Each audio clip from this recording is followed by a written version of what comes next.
बिस्मिल्लाहिर्रहमानिर्रहीम, अस्सलाम वालेकुम। आप देख रहे हैं व्यूज़ मैटर। मैं हूं मुर्तज़ा डार। इसराइल में काफ़ी ज़्यादा इस वक्त खलबली मची है और मिडल ईस्ट की जो पॉलिटिक्स है उसको लेके इसराइल काफ़ी ज़्यादा मुतहर्रिक है। इसराइलियों ने रिसेंटली फॉर्मर जो स्पाई थे, चीफ यानी कि मोसाद के जो हेड्स थे, उनकी एक बैठक की और उस बैठक के अंदर मुख्तलिफ सवालात थे जो उनसे पूछे गए, पब्लिक कंजम्पशन के लिए पूछे गए और मुख्तलिफ नैरेटिव्स हैं जो बनाए गए। अब मैं आपके सामने आज दो फॉर्मर चीफ हैं मोसाद के, यानी उनकी इंटेलिजेंस एजेंसीज़ के, उनकी ख़बरें, उनके बयानात आपके सामने रखता हूँ और मैं ये आप पे छोड़ता हूँ कि इसका फ़ैसला आप कर लीजिए। और इस बैठक का या इस सारी जो नशिस्त है उसके मकसद जो थे वो दो तीन थे और बड़े क्लियर थे। एक तो ये था कि बताया जाए दुनिया को कि क्या ईरान जौहरी ताकत बन चुका है, एक चीज़। दूसरी चीज़ कि क्या ईरान जौहरी ताकत बनने से भी कोसों दूर है। और तीसरी चीज़ ये कि जो इंटरनेशनल पॉलिटिक्स इस वक्त जारी है, क्या वो इसराइल के हक़ में है। अभी ईरान को जौहरी हथियार बनाने में बहुत वक्त लगेगा। ऐसा नहीं है कि ईरान ने जौहरी हथियार कल बना लेना या अगले एक महीने के बाद बना लेना और उसने दुनिया को ऐलान कर देना है। उसने कोई टाइम फ्रेम तो नहीं दिया, लेकिन उसने कहा है कि हमारी कोशिशें और हमारी काविशें थी जिसकी वजह से ईरान बहुत पीछे जा चुका है जौहरी हथियार बनाने से। और साथ ही साथ उसने इस चीज़ के अज़्म का भी इजहार किया है कि जो हमारी मौजूदा इस वक्त क़यादत चल रही है, यानी कि जो लोग इस वक्त नफ्ताली बैनत वगैरह चला रहे हैं, वो लोग पैनिक का शिकार हैं और उनको पैनिक होने की ज़रूरत नहीं है। बावजूद इसके कि मौजूदा इजरायली क़यादत ये बात कह चुकी है कि Iran is at a critical point of becoming a nuclear power. मैं आसान लफ्ज़ों में दोहरा देता हूँ, मौजूदा क़यादत इसराइल की ये कह रही है कि क्रिटिकल पॉइंट पे आ चुका है, यानी कि बहुत करीब है ईरान कि वो जौहरी ताकत बन जाए। फॉर्मर स्पाई चीफ उनका इंटेलिजेंस का, वो ये कह रहा है कि भाई वो कोसों दूर है, ऐसा कोई मसला नहीं है। इस वीडियो के अंदर हम आपको सिर्फ ये बयान कर रहे हैं कि जो फॉर्मर स्पाई चीफ्स हैं, क्योंकि इंटेलिजेंस एजेंसीज ही वो काम करती हैं जिसके ऊपर इस किस्म की सारी कार्रवाइयाँ जो है वो मुमालिक तय करते हैं या उसके ऊपर प्रैक्टिकल इम्प्लीमेंटेशन करते हैं।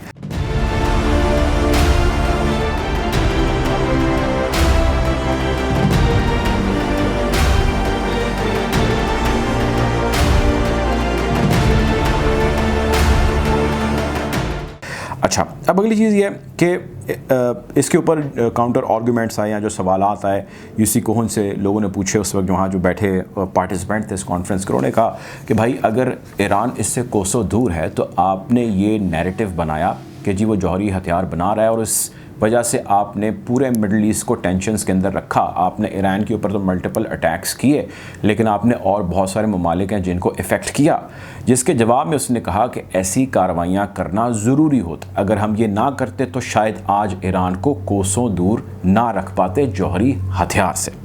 अच्छा, ये तो था एक मौक़िफ़ जो हमने देखा सामने आया। इसके बरक्स एक और मौक़िफ़ है एक और चीफ का। अब मैं थोड़ा सा आपको रिकैप दे दूं जो यूसी कोहन है उनका। अब यूसी कोहन बेंजामिन नेतन्याहू यानी जो पिछले प्राइम मिनिस्टर थे इसराइल के, उसकी सेकंड टर्म में चीफ थे मोसाद के। और जो सेकंड बंदा है जिसका मैं जिक्र करना जा रहा हूँ वो भी मोसाद का चीफ था, वो बेंजामिन नेतन्याहू के पहले दौर में यानी पहली टर्म के अंदर था। उसका नाम है इफ्राहिम हैलवी। उन्होंने एक बड़ा तफसीली इंटरव्यू दिया और उस इंटरव्यू के अंदर वो कहते हैं कि ईरान एटम बॉम्ब बनाने के बहुत करीब है, बहुत क्रिटिकल पॉइंट पे चीज़ें आ चुकी हैं और ईरान बहुत जल्द उसका ऐलान कर देगा। JCPOA मुआहिदा जो था वो मुआहिदा होना इसराइल के और दुनिया के हक़ में बेहतर था। उस मुआहिदे की कैंसिलेशन हो जाना यकीनी तौर पे इसराइल के नुकसान में गया है। इसके साथ साथ उन्होंने ये भी कहा कि इसराइल और चाइना के जो ताल्लुकात इस वक्त मौजूदा हैं, यानी इस मौजूदा टाइम के अंदर इसराइली गवर्नमेंट और चाइनीज़ गवर्नमेंट के आपस में रिलेशन है जिसके ऊपर अमेरिका को बहुत सारे एतराज़ात हैं। उन्होंने स्टार्क वार्निंग दी है, यानी कि उन्होंने बहुत ही हाई लेवल की वार्निंग दी है और उन्होंने कहा है कि अगर इन ताल्लुकात को 360 रिव्यू या रिविज़िट ना किया गया तो यकीनी तौर पे बहुत ज़्यादा मसला हो जाएगा इज़राइल के लिए। अब इस सारे मामले के ऊपर आप जानते हैं कि मैं आपको गाहे बगाहे अपडेट रखने की कोशिश कर रहा हूँ। इसराइल और चाइना के ताल्लुकात के ऊपर इंशाल्लाह डिटेल वीडियो बनाएंगे, लेकिन मुख्तसर आपको ये बता दूँ कि अमेरिका ये कहता है इसराइल को कि भाई तुम एग्रेशन यानी फ़ोर्स का इस्तेमाल करो to fight against China, China के ऊपर तुम हमला आवर हो मेरे साथ, मैं तुम्हारे साथ मिलता हूँ क्योंकि मेरी ज़रूरत है, तो तुम मेरा साथ दो। इज़राइल बिल्कुल इस चीज़ से इनकारी है और इसके ऊपर वो कोई लब कुशाई भी नहीं ख़ास करता और वो इसको खामोशी से पिए हुए है सारे मामले को। मल्टीपल उसके रीज़न्स हैं, मसले हैं और मसलहतें हैं।